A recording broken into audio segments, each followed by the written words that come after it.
So guys, we have already done majority of the stuff. जैसा कि guys मैं आपको बता भी चुका हूँ कि मुश्किल से कैलकुलस में आपको बस 8 चीजें याद रखनी है। ठीक है, जिसमें से 4 तो रूल है। ठीक है, और वो 4 रूल आपके सामने हैं, जिसमें से एक को बोला जाता है सम रूल, दूसरे को बोला जाता है प्रोडक्ट रूल, तीसरे को बोला जाता है क्वोशंट रूल, और चौथे को बोला जाता है चेन रूल। ठीक है, जिसमें से आई वुड से कि जो सबसे इम्पोर्टेंट है, सबसे इंपॉर्टेंट क्या, सारे इंपॉर्टेंट है, लेकिन फिर भी अगर उसमें से भी आप कहोगे सर इसमें से भी सबसे इंपॉर्टेंट कौन सा है, तो that is chain rule. Chain rule is very very important.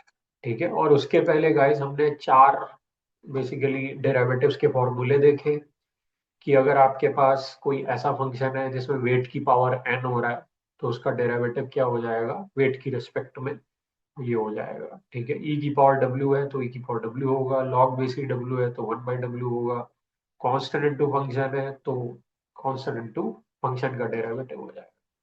ठीक है, बस ये चीजें आपको पता होनी चाहिए। ठीक है, चलिए गाइस अब हम आगे बढ़ते हैं। ठीक है, और आज का जो लेक्चर है वो हमारे लिए बहुत ज्यादा इंपॉर्टेंट होने वाला है, क्योंकि आज हम एक फुल सर्कल घूम जाएंगे। ठीक है, फुल सर्कल से मेरा मतलब है कि आज हम सारे जो अलग अलग पजल के पीसेस बिखरे हुए हैं वो आज हम सबको ज्वाइन करेंगे।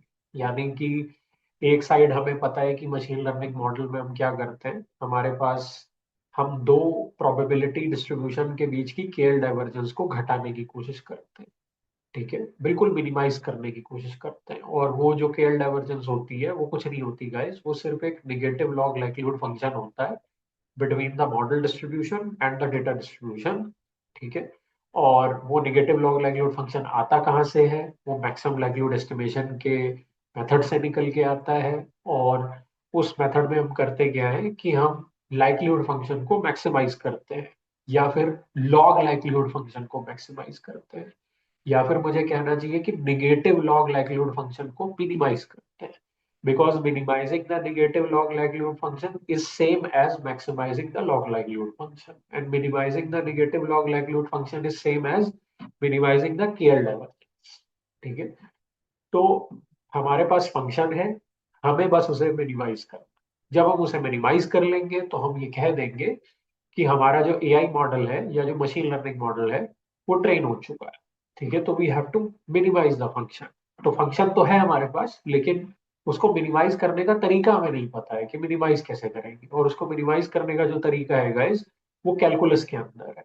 ठीक है, तो कैलकुलस के बेसिक चीजें हम सीख चुके हैं, अब बस हमें वो मेथड सीखना है जो फंक्शन को मिनिमाइज करने के काम आता है। ठीक है, तो गाइस सबसे पहले तो आप ये समझ लीजिए कि फंक्शन जो होते हैं वो दो टाइप के होते हैं। ठीक है, type of functions, type of functions. ठीक है, अकॉर्डिंग टू नंबर ऑफ, ठीक है, नंबर ऑफ, ठीक है, मिनिमम और मैक्सिमम वैल्यूज। ठीक है, according to number of minimum और मैक्सिमम वैल्यूज। ठीक है, मिनिमम और मैक्सिमम वैल्यूज, ये बहुत इंपॉर्टेंट है गाइस, ये बेस है कैलकुलस का, इसको अच्छे से समझिए आप लोग, तभी आगे आपको चीजें समझ में आएंगी। ठीक है, लीनियर अलजेब्रा के एनिमेशंस भी फुल्ली डेवलप हो चुके हैं ऑलमोस्ट हमारे पास, तो अब बिल्कुल सही टाइम है कि हम इसमें लीनियर अलजेब्रा भी धीरे धीरे लेकर के आए। अभी लीनियर अलजेब्रा आई नहीं है गाइस, अभी इसके अंदर अभी लीनियर अलजेब्रा आएगी जब हम अपस्केल करना चालू करेंगे, तो लीनियर अलजेब्रा आएगी, अभी लीनियर अलजेब्रा नहीं आई है इसके। ठीक है, तो चलिए गाइस, सबसे पहले तो हम समझ लेते हैं कि मिनिमम और मैक्सिमम वैल्यूज का ये क्या कॉन्सेप्ट है।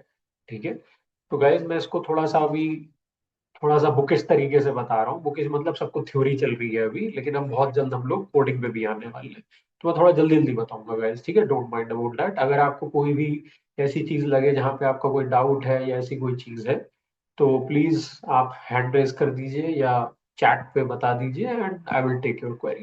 राइट, तो गाइज जैसे मान लीजिए मेरे पास ये एक फंक्शन है। ठीक है, ये एक फंक्शन है मेरे पास। ठीक है, ये फंक्शन का ग्राफ है। ठीक है, this is the graph of the function. ये डब्ल्यू है, यानी कि एक्स एक्सिस पे हमारा वेट है, और हमारा जो फंक्शन है वो एफ ऑफ डब्ल्यू है, यानी कि वेट का कोई फंक्शन है वो। और उसका जो ग्राफ आ रहा है वो ऐसा पैराबोला टाइप का। ठीक है। अब गाइज इस फंक्शन के अंदर वो पॉइंट जहां पे मेरे फंक्शन की वैल्यू सबसे कम आ रही है। ठीक है। गाइज ध्यान से सुनिएगा, ये बहुत इंपॉर्टेंट है। देखिए, इसमें दो चीज है। एक मेरे फंक्शन की वैल्यू है, और मेरे फंक्शन की वैल्यू वेट की किस वैल्यू पे आ रही है, एक वो चीज है। ठीक है। तो मेरे फंक्शन की जो मिनिमम वैल्यू आ रही है वो वेट की जिस भी वैल्यू पे आ रही होगी, यानी कि एक्स एक्सिस पे वेट की जिस भी वैल्यू पे आ रही होगी, इसको मैं बोलूंगा मिनिमम। ठीक है, I will call it minimum. ठीक है। और मेरे फंक्शन की जो सबसे मिनिमम वैल्यू है, ठीक है, मेरे फंक्शन की जो सबसे मिनिमम वैल्यू है, इसको मैं बोलूंगा मिनिमम। ये चीज मैं ऑलरेडी आप लोगों को थोड़ी बहुत बता चुका हूँ, तो इसमें कोई ऐसी बड़ी चीज नहीं है, it's a very normal thing to do. ठीक है। इसे बोलते हैं मिनिमम। ठीक है। तो मिनिमा मेरे वेट की वो वैल्यू होगी जिसपे मेरे फंक्शन की वैल्यू सबसे कम आ रही होगी, यानी कि वाई एक्सिस की वैल्यू सबसे कम आ रही है, या फिर फंक्शन की वैल्यू सबसे कम आ रही है। तो ये मेरा मिनिमा है एक्स एक्सिस पे, और ये वो वेट की वैल्यू है जिसमें मेरे फंक्शन की वैल्यू सबसे कम आ रही है। और मेरे फंक्शन की जो सबसे कम वैल्यू होगी उसको मैं बोलूंगा मिनिमम। ठीक है। तो दिस इज द सिनेरियो। ठीक है। अब गाइस, यहाँ पे हम दो कॉन्सेप्ट और जान लेते हैं। एक होता है जिसे हम कहते हैं local minima and global minima. ठीक है, local minimum and global minimum. ठीक है, ग्लोबल मिनिमम, मिनिमम। ठीक है। तो गाइस इमेजिन करिए कि मेरे पास एक फंक्शन है जिसका ग्राफ कुछ इस तरीके का है। ठीक है। सिर्फ एग्जांपल ले रहा हूं मैं यहाँ पे। मेरे पास एक फंक्शन है जिसका ग्राफ कुछ इस तरीके का है। ठीक है, दिस इज अ ग्राफ। अब गाइस अगर आप ध्यान से देखेंगे तो मेरा फंक्शन जो है ना वो मल्टीपल प्लेसेस पे डिप कर रहा है। It is dipping at multiple places. Dip करने का मतलब है मेरे फंक्शन की जो वैल्यू है वो बहुत सारे प्लेसेस पे क्या हो रही है, नीचे जा रही है। ठीक है, इट इज गोइंग डाउन। ठीक है, नीचे जा रही है। तो जैसे देखिए, एक यहाँ पे नीचे जा रही है। ठीक है। एक यहाँ पे नीचे जा रही है। एक यहाँ पे नीचे जा रही है। ठीक है, एक यहाँ पे नीचे जा रही है। एक यहाँ पे नीचे जा रही है, यहाँ पे नीचे जा रही है, यहाँ पे नीचे जा रही है, यहाँ पे भी नीचे जा रही है, यहाँ पे भी नीचे जा रही है। ठीक है, यहाँ पे भी नीचे जा रही है। ठीक है, बहुत सारे प्लेसेस पे नीचे जा रही है, यहाँ पे भी नीचे। ठीक है। तो ये सारे की सारी जो एक्स एक्सिस की वैल्यूज हो जाएंगी, यानी कि मेरे वेट की जो वैल्यूज हो जाएंगी, वेट वाली एक्सिस पे वेट की जो अलग अलग वैल्यूज होगी गाइस, ये सब वैल्यूज क्या है, these are called minima. Minimas, minima, minima कह सकते हैं आप इन्हें। ये सारे के सारे minima, minima, these are all minima. ठीक है। अब इसमें से एक मिनिमा ऐसा होगा गाइस जिसे हम कहेंगे global minima. Global minima, global minima. Global minima का क्या मतलब होता है, ग्लोबल मिनिमा का मतलब होता है कि वेट की वो वैल्यू जिसपे आपके फंक्शन की वैल्यू सबसे कम आ रही है। इन सारे पॉइंट्स पे फंक्शन की वैल्यू नीचे जा रही है, which is a good thing. But wait की वो वैल्यू जिसपे वो सबसे नीचे जा रही है।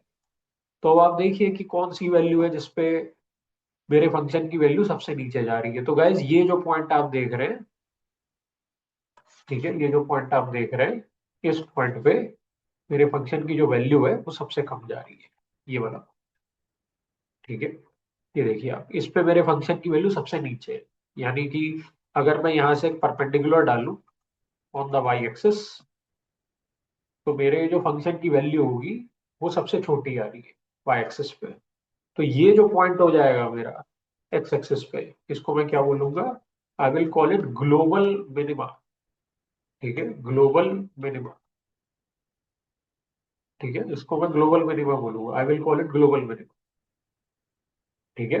बाकी सारे क्या हो जाएंगे, लोकल मिनिमा।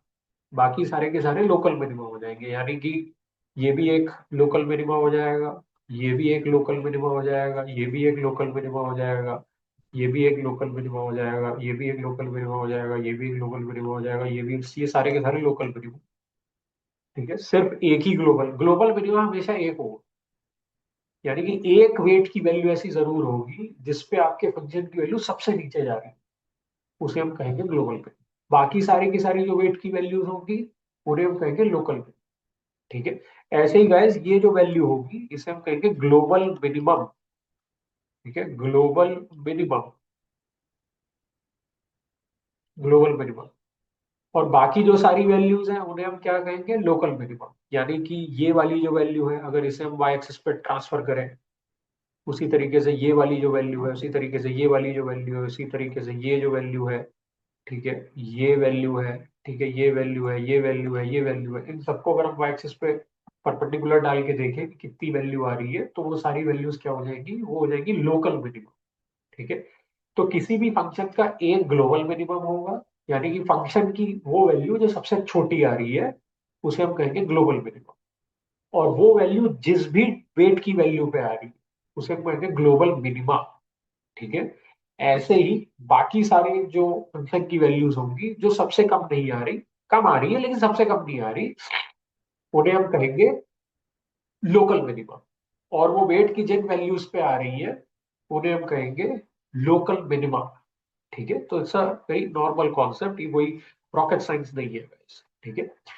तो एक ऐसा फंक्शन, अब आप जैसे ये फंक्शन देखिए गाइस, इस फंक्शन में क्या हो रहा है, इस फंक्शन में जो ग्लोबल मिनिमम है और जो लोकल मिनिमम है वो एक ही है बस। क्योंकि ये फंक्शन एक ही पॉइंट पर डिप कर रहा है और कहीं पर डिप कर ही नहीं रहा है। तो इसका मतलब इस फंक्शन का जो ग्लोबल मिनिमम है और जो लोकल मिनिमम है वो यही वैल्यू है।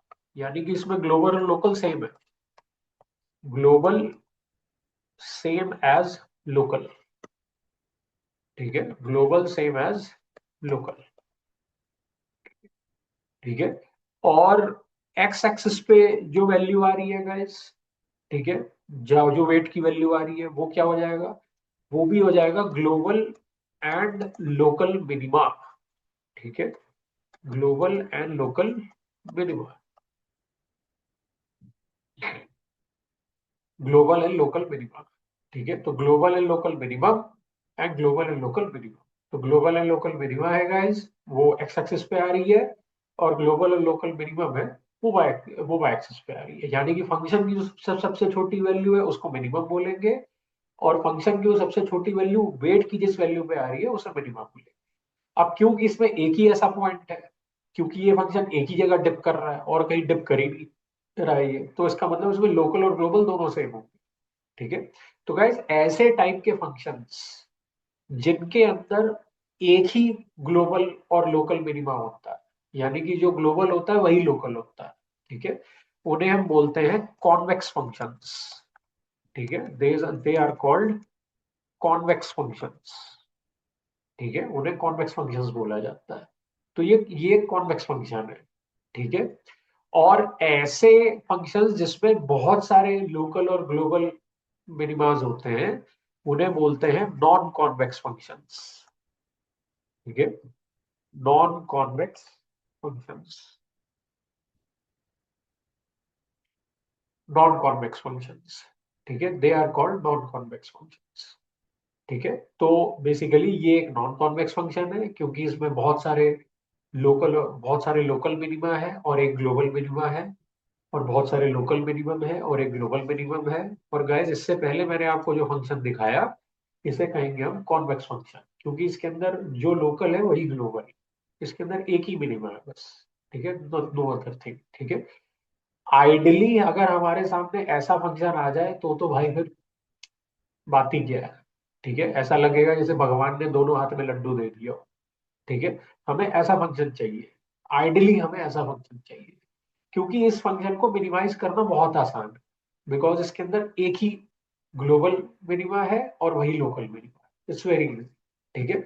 बट गाइज यूजली हमारे साथ ऐसा नहीं होता, यूजली हमारे सामने जो फंक्शंस होते हैं वो नॉन कॉन्वेक्स होते हैं, they are non convex functions. ठीक है, मतलब उन्हें हम कॉन्वेक्स बनाने की कोशिश तो करते हैं, बट अगर हम जीएलएम का केस इग्नोर कर दें, यानी कि अगर हम जनरलाइज लीनियर मॉडल्स पे ना रहे, अगर हम न्यूरल नेटवर्क्स के अंदर चले जाएं, तो गाइज उस केस में हमारा जो फंक्शन हो जाता है वो नॉन कॉन्वेक्स हो जाता है। आप लाख उसे कॉन्वेक्स बनाने की कोशिश कर लो, वो नॉन कॉन्वेक्स ही आएगा। ठीक है, तो जब तक आप जीएलएम के अंदर हो, यानी कि जब तक आप जीएलएम के अम्ब्रेला के अंदर हो, जब तक आपके मॉडल्स जनरलाइज्ड लीनियर मॉडल्स हैं, तब तक तो आपका फंक्शन कॉन्वेक्स आएगा। बहुत अच्छी बात है। लेकिन गाइस, जैसे ही आप जीएलएम से आगे जाओगे, जो कि न्यूरल नेटवर्क्स के अंदर होता है, वैसे ही आपका जो लॉस फंक्शन होगा या जो निगेटिव लॉग लाइक्लीहुड फंक्शन होगा, वो नॉन कॉन्वेक्स हो जाएगा गाइस। यानी कि उस केस में फिर उस फंक्शन का ग्लोबल मिनिमा निकालना बहुत मुश्किल हो जाएगा।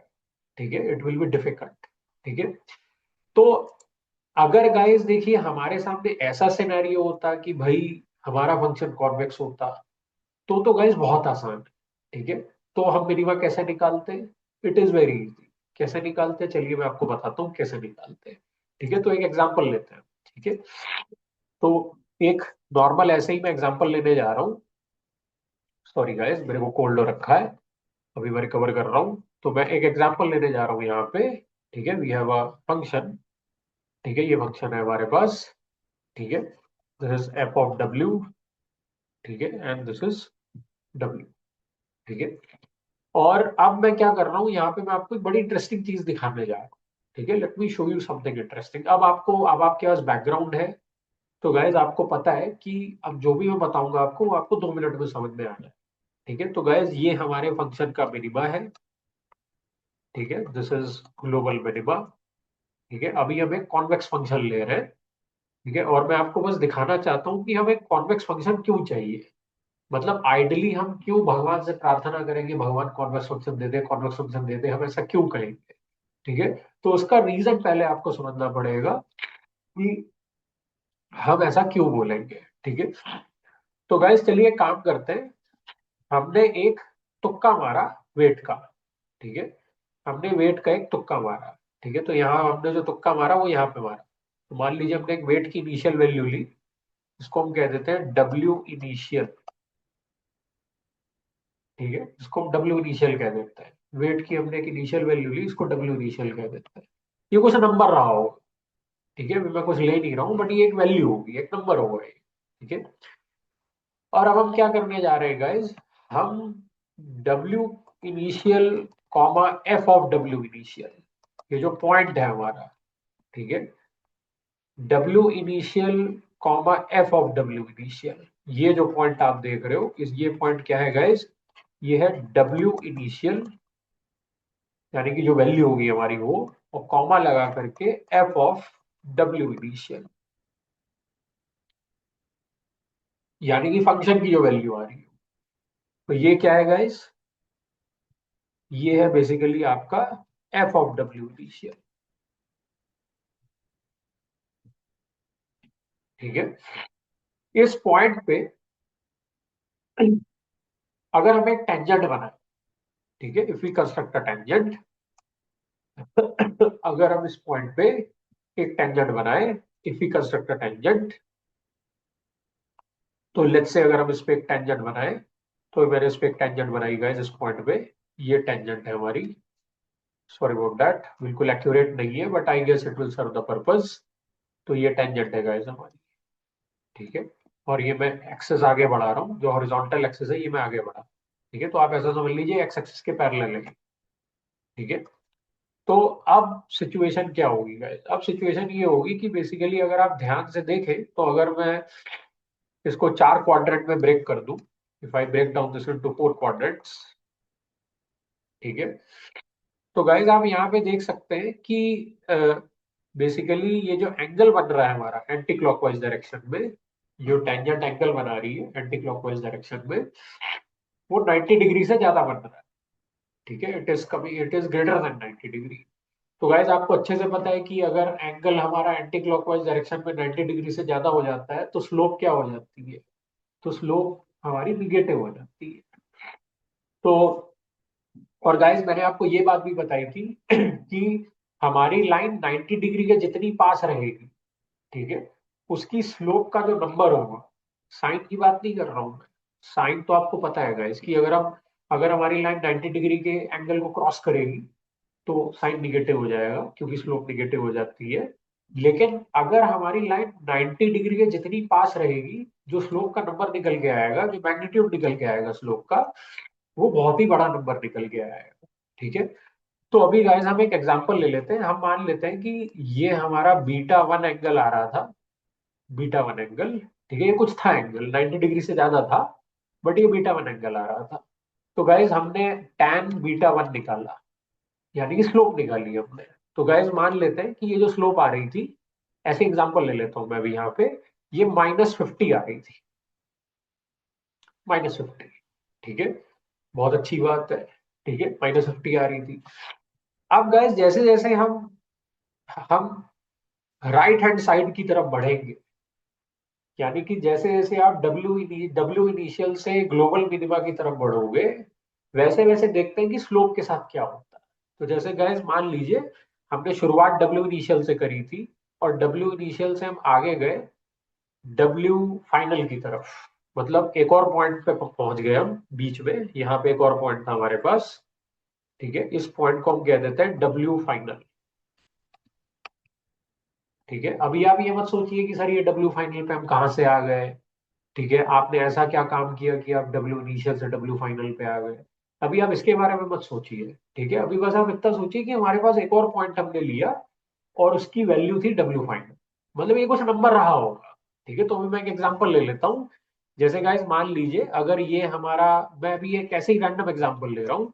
तो गाइस मान लीजिए अगर हमारा डब्ल्यू इनिशियल लेट्स से 4 था, तो डब्ल्यू फाइनल कितना हो जाएगा, 5 या 6 या कुछ भी मान लीजिए, क्योंकि हम पॉजिटिव एक्स एक्सिस में जा रहे हैं, हम पॉजिटिव एक्स एक्सिस के डायरेक्शन में जा रहे हैं। तो डब्ल्यू फाइनल कितना हो जाएगा गाइस, डब्ल्यू फाइनल हो जाएगा आपका लेट्स से 7, मान ले 7 ले लेते हैं। ठीक है, और जो ग्लोबल मिनिमा था हमारा गाइस, वो हम मान लेते हैं कि किस पे था, ग्लोबल मिनिमा जो था हमारा। ठीक है, उसको हम कह देते हैं कि ये 10 पे था। ठीक है, तो हमने 4 से शुरुआत करी और हमको 10 पे जाना। ठीक है, हमें ग्लोबल मिनिमा तक जाना। ठीक है, लेकिन 4 से 10 के रास्ते में ही हम एक जगह रुके, जो कि था 7। हम 7 पे रुके, तो डब्ल्यू फाइनल अभी हमारा कितना हो गया गाइस, 7 हो गया। ठीक है, बहुत अच्छी बात है। अब एक काम करते हैं, हम 7 पे दोबारा से स्लोप कैलकुलेट करते हैं। ठीक है, 7 पे दोबारा से स्लोप कैलकुलेट करते हैं, यानी कि अब गाइस हम जो स्लोप कैलकुलेट करेंगे वो किस पे करेंगे, वो हम कैलकुलेट करेंगे W final comma F of W final, यानी कि ये वाला पॉइंट, ये वाला पॉइंट जो आप देख रहे हो। ठीक है, इस पे जब हम टेंजेंट बनाएंगे तो हम टेंजेंट की स्लोप कैलकुलेट करेंगे। तो ये पॉइंट हमारा क्या है गाइस, ये पॉइंट है हमारा W final comma F of W final. ठीक है, अब आप यहां से एक परपेंडिकुलर डाल दीजिए, तो गाइस आपको साफ साफ दिख रहा होगा कि ये पॉइंट क्या हो जाएगा वाई एक्सिस पे, ये मेरे फंक्शन की वैल्यू हो जाएगी on W final. This will be the value of the function on W final. तो डब्ल्यू फाइनल। ठीक है, अच्छा, अब गाइज ये पॉइंट है, अब इस पे हमने एक टेंजेंट बनाई। तो टेंजेंट बना लेते हैं, मैं एक दूसरे कलर से बनाऊंगा। तो टेंजेंट बना लेते हैं गाइज, हमने एक टेंजेंट बनाई, ये टेंजेंट हमारी ये जा रही, दिस इज द टेंजेंट। ठीक है, इस लाइन को आगे बढ़ा देते हैं, एक्स एक्सिस को, ये एक्स एक्सिस ही है, पैरेलल टू एक्स एक्सिस है। तो गाइज अब आप क्लियरली देख सकते हैं कि जो हमारा एंगल बन रहा है अब, ठीक है, जो हमारा एंगल बन रहा है वो अगेन सेकंड क्वाड्रेंट में लाई कर रहा है, और लाइन ऐसी हो जाती है। और गैस मैंने आपको बताया था कि आपकी लाइन जैसे ही 90 डिग्री एंगल को क्रॉस करती है, उसकी स्लोप निगेटिव हो जाती है। लेकिन आपका एंगल 90 डिग्री के जितनी पास रहेगा, आपके स्लोप का जो मैग्नीट्यूड आएगा वो उतना ही बड़ा आएगा। तो गाइस अब आप क्लियरली देख सकते हैं कि हमारा ये जो बीटा टू एंगल बन रहा है, ठीक है, हमारा ये जो बीटा टू एंगल बन रहा है, ये क्लियरली आप देख सकते हो कि ऊपर वाली टेंजेंट के कंपैरिजन में 90 डिग्री से और दूर जा रहा है। तो ऊपर हमारा एंगल जो था बीटा वन, वो 90 डिग्री के ज्यादा पास था। नीचे जो एंगल हमारा बन रहा है guys beta two, let's call this angle as beta two. नीचे जो एंगल बन रहा है गाइस, वो हमारा 90 डिग्री से ज्यादा दूर चला गया। तो गाइस मैंने आपको क्या बताया था कि 90 डिग्री के जितनी पास रहेगा मेरा एंगल, स्लोप का मैग्नीट्यूड उतना बड़ा नंबर आएगा। 90 डिग्री से जितनी दूर चले जाओगे आप, स्लोप का नंबर उतना छोटा नंबर आएगा। तो गाइस इसका मतलब ये है कि अब जो हमारा tan बीटा 2 होना चाहिए वो कितना होना चाहिए, वो आएगा तो निगेटिव, लेकिन गाइस जो इसका मैग्नीट्यूड आएगा, जो नंबर आएगा 50 से कम आएगा। ठीक है, तो लेट्स से this is minus, let's say 12.5।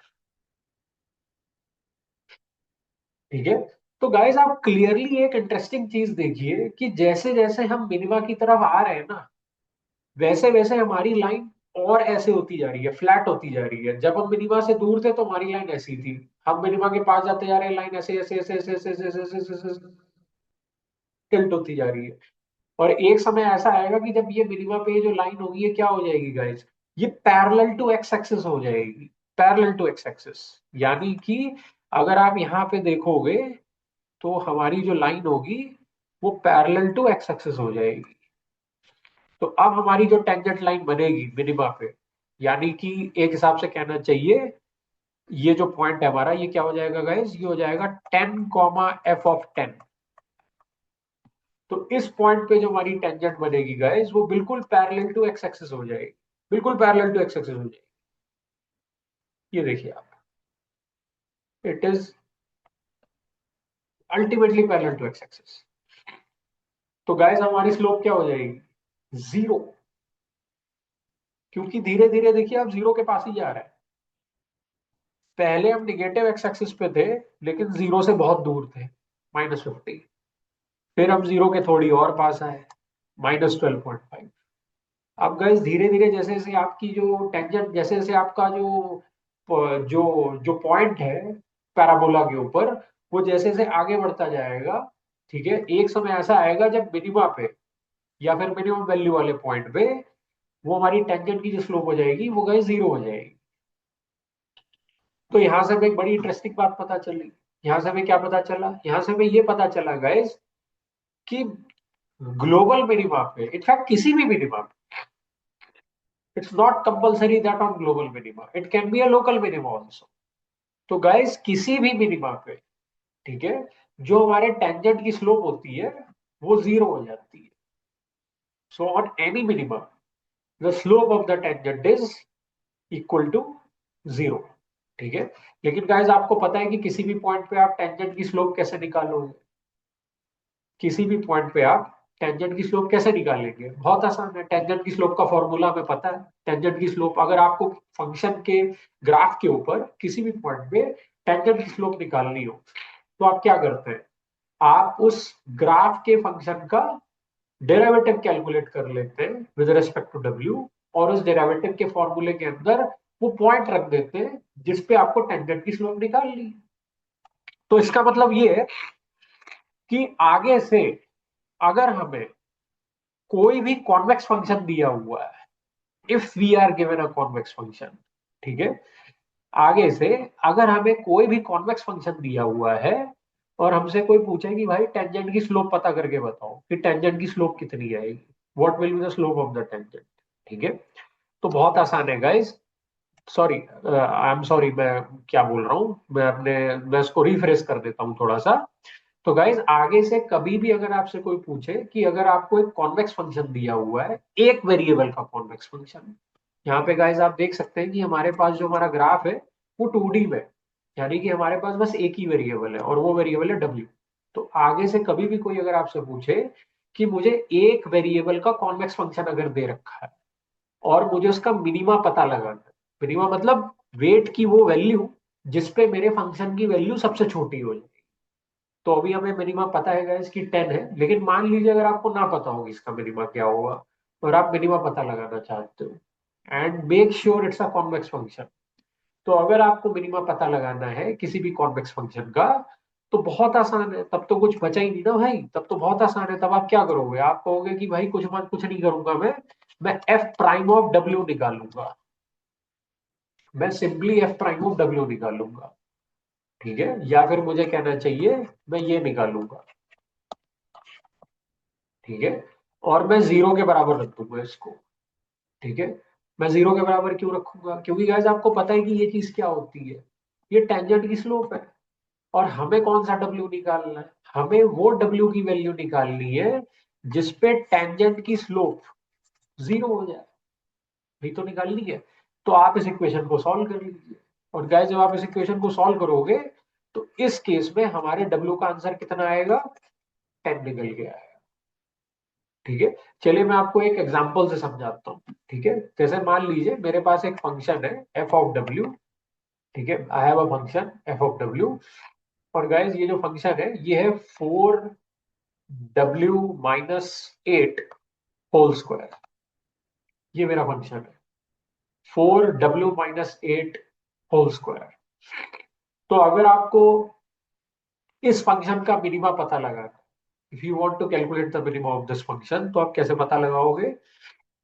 F prime of डब्ल्यू या फिर del W F equal to 0। इसको सॉल्व करिए और 0 के बराबर रख दीजिए। अब गाइस इसको आप सॉल्व कैसे करोगे? बहुत आसान है।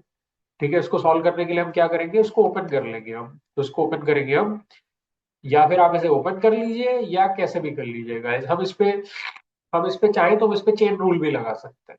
We can apply chain rule on this also.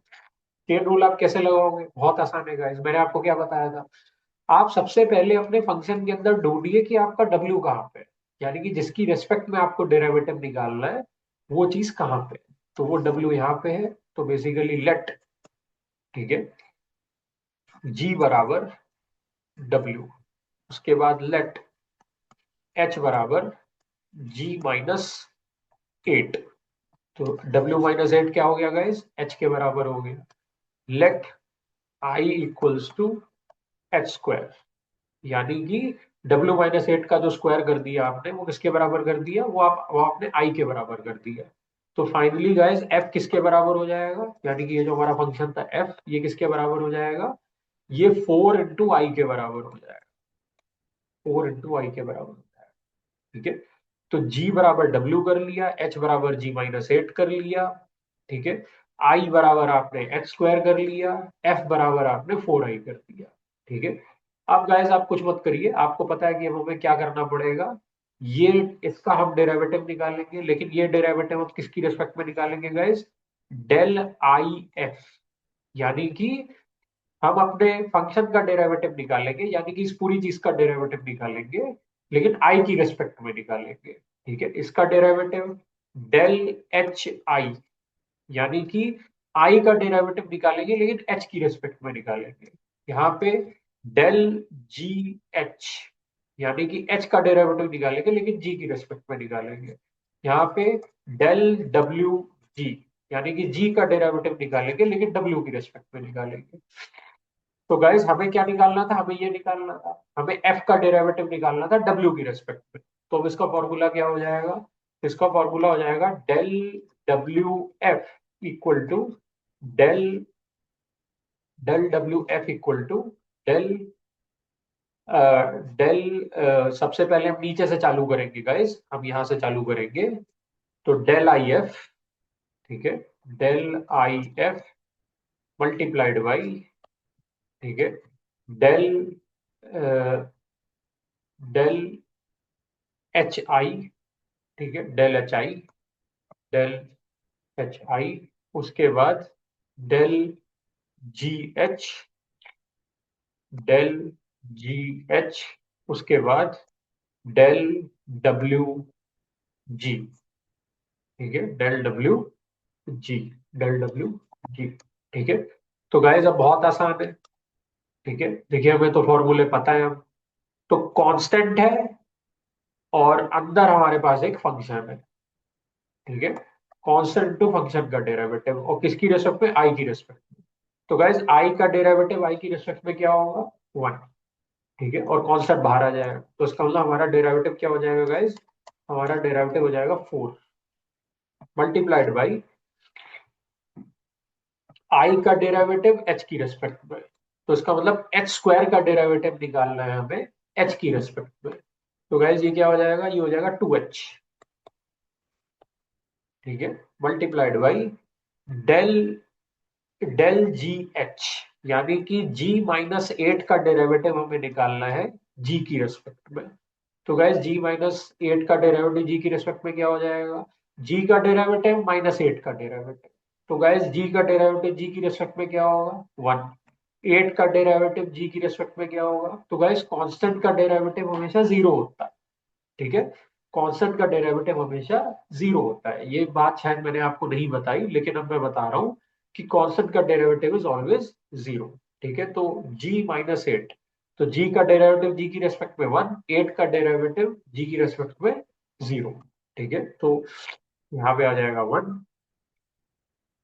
Multiplied by del g, del W g, यानी कि डब्ल्यू का डेरिवेटिव डब्ल्यू की रेस्पेक्ट में। तो गैस डब्ल्यू का डेरिवेटिव डब्ल्यू की रेस्पेक्ट में क्या होगा? 1, ठीक है। उसको सॉल्व कर लीजिए। आपका आंसर कितना आ रहा है गाइस? आपका आंसर आ रहा है 8h, ठीक है। Your answer is 8h, 4 into 2 into H, यानी कि 8h, ठीक है। तो गाइस हमें पता है एच क्या है।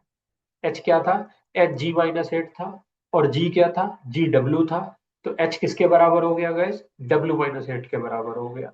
तो इसका मतलब आपका आंसर कितना आ रहा है? 8 इंटू w-8 आ रहा है आपका आंसर, ठीक है। 8 इंटू w-8, ये हमारा डेरिवेटिव निकल आया गाइस, हमने निकाल लिया। अब आप इसको जीरो के बराबर रख दीजिए। तो del W F equal to zero, इसको सॉल्व कर लीजिए। तो गाइस आपका आंसर कितना आएगा? आपका आंसर आएगा w-8 इक्वल टू जीरो। तो अब गाइस इसको अगर आप सॉल्व करेंगे तो आपका आंसर आएगा w इक्वल टू 8।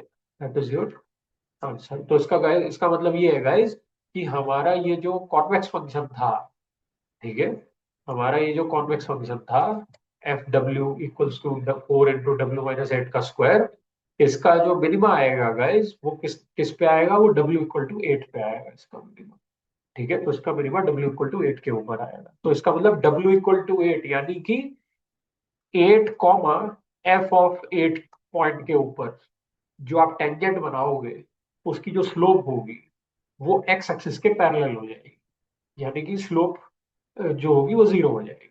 यानी कि जो हमारी टेंजेंट होगी उस उसकी वो बिल्कुल बेसिकली एक्स एक्सिस से पैरेलल हो जाएगी। और जब वो टेंजेंट इस पॉइंट पे एक्स एक्सिस से पैरेलल हो जाएगी तो उसकी स्लोप जीरो हो जाएगी। यानी कि हमारा जो इस फंक्शन का जो ग्लोबल मिनिमा है वो 8 है guys. That is the global minima of this function, that is w equal to 8, ठीक है। तो इस तरीके से गाइस आप किसी भी एक सिंगल वेरिएबल के कॉन्वेक्स फंक्शन की स्लोप निकाल सकते हैं, सॉरी किसी भी सिंगल वेरिएबल के कॉन्वेक्स फंक्शन का मिनिमा निकाल सकते हैं, ठीक है। सिंगल वेरिएबल के, ठीक है, सिंगल वेरिएबल के।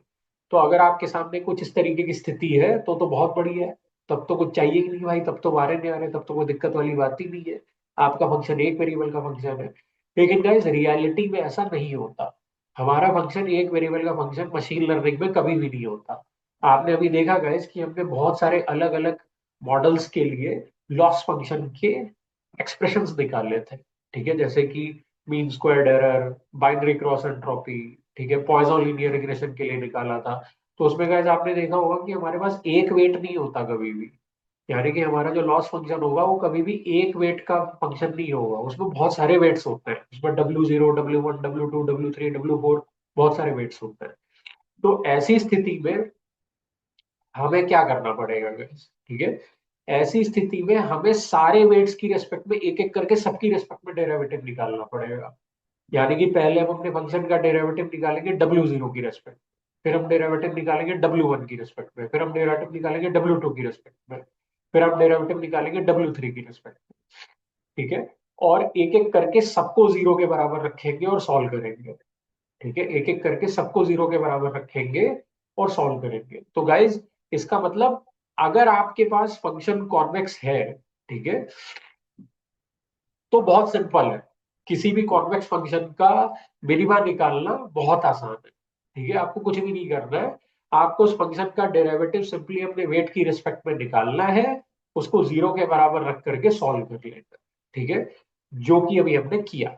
और गाइज अगर आपका फंक्शन एक से ज्यादा वेट्स का फंक्शन है, w0, w1, w2, w3, w4, w5, ऐसे बहुत सारे वेट्स का फंक्शन है, तो फिर उस केस में भी आपको सेम काम करना पड़ेगा। यानी कि पहले आप अपने फंक्शन का डेरिवेटिव निकालेंगे w0 की रिस्पेक्ट में और उसको जीरो के बराबर रख लेंगे। यानी कि सबसे पहले आप क्या निकालोगे गाइज? सबसे पहले आप निकालोगे डेल w0 f, और आप इसको जीरो के बराबर रख के सॉल्व करोगे, तो जब आप इसको जीरो के बराबर रख के सॉल्व करोगे तो गाइज आपके पास क्या होगा, आपके पास W0 के लिए एक वैल्यू निकल के आएगी। ठीक है, W0 के लिए एक वैल्यू निकल के आएगी। फिर दोबारा से आप अपने फंक्शन का डेरिवेटिव W1 की रेस्पेक्ट में निकालोगे। ठीक है, और फिर इसको जीरो के बराबर रखोगे, और जब इसको जीरो के बराबर रखोगे तो W1 इक्वल टू कुछ वैल्यू निकल के आएगी। जैसे गाइज अभी हमारी W की वैल्यू क्या आ रही थी, 8 आ रही थी, वैसे यहाँ पे भी W0 के लिए कुछ वैल्यू निकल के आएगी, फिर W1 के लिए कुछ वैल्यू निकल के आएगी। अब आपके पास ऐसे जितने भी वेट्स होंगे, एक एक करके आपको सबकी रेस्पेक्ट में डेरिवेटिव निकालना पड़ेगा और जीरो के बराबर रख के सॉल्व करना पड़ेगा। ठीक है, तो यानी कि डेल W m, ठीक है, मान लीजिए हमारे पास M W's थे, तो आपने डेल W m F लिखा, उसको भी कैलकुलेट किया, जीरो के बराबर रखा और इसको सॉल्व किया। तो गाइस जब आपने इसको सॉल्व किया तो WM के लिए भी आपके पास एक वैल्यू निकल के आएगी। ठीक है, अब ये जितने भी W's की वैल्यूज आपके पास निकल के आई है, ये वाली वैल्यू, ये वाली वैल्यू, ये वाली वैल्यू, ये वाली वैल्यू, ऐसी जितनी भी वैल्यूज निकल के आई है गाइस, इनको हम कंबाइनली कहेंगे कि यही है आपका ग्लोबल मिनिमा। ठीक है, यही है आपका ग्लोबल मिनिमा। ठीक है, यही है आपका ग्लोबल मिनिमा। Problem solve. ठीक है, लेकिन गाइस तब आप क्या करोगे अगर आपका फंक्शन नॉन कॉन्वेक्स हुआ। ठीक है, then what you will do. ठीक है, अभी तो हमारे सामने सब कुछ ग्रीन ग्रास की तरह हो रहा है कि हमारा फंक्शन जो है वो कॉन्वेक्स है, इसमें एक ही ग्लोबल मिनिमा है और वही लोकल मिनिमा है। तो अगर हम डेरिवेटिव लेकर के जीरो के बराबर रख देंगे और सॉल्व कर लेंगे तो हमारे पास बेसिकली क्या होगा, हमारे पास मिनिमा निकल के आ जाएगा, ग्लोबल मिनिमा निकल के आ जाएगा। घास जो है वो बहुत हरी भरी है, सब बहुत अच्छा अच्छा हो रहा है। ठीक है, हमारा फंक्शन कॉन्वेक्स है, सब बहुत बढ़िया तरीके से हो रहा है। ठीक है, लेकिन गाइस तब आप क्या करोगे अगर हमारा फंक्शन नॉन कॉन्वेक्स है। ठीक है, जो कि मोस्टली हमारे साथ होता है, यानी कि न्यूरल नेटवर्क्स में हमारे साथ यही होता है कि हमारे जो फंक्शंस होते हैं वो नॉन कॉन्वेक्स होते हैं। जैसे कि LLMs के अंदर जब आप बाइनरी क्रॉस एंट्रोपी लॉस निकालोगे या मीन स्क्वायर्ड एरर निकालोगे या कैटेगोरिकल क्रॉस एंट्रोपी लॉस निकालोगे या पॉइजन रिग्रेशन का लॉस निकालोगे, तो गाइस वो जो लॉस फंक्शन आपका निकल के आएगा वो बेसिकली नॉन कॉन्वेक्स फंक्शन होगा। It will be a non convex function, it won't be a convex function. तो ऐसी स्थिति में आप क्या करोगे। ठीक है, पहली प्रॉब्लम ये।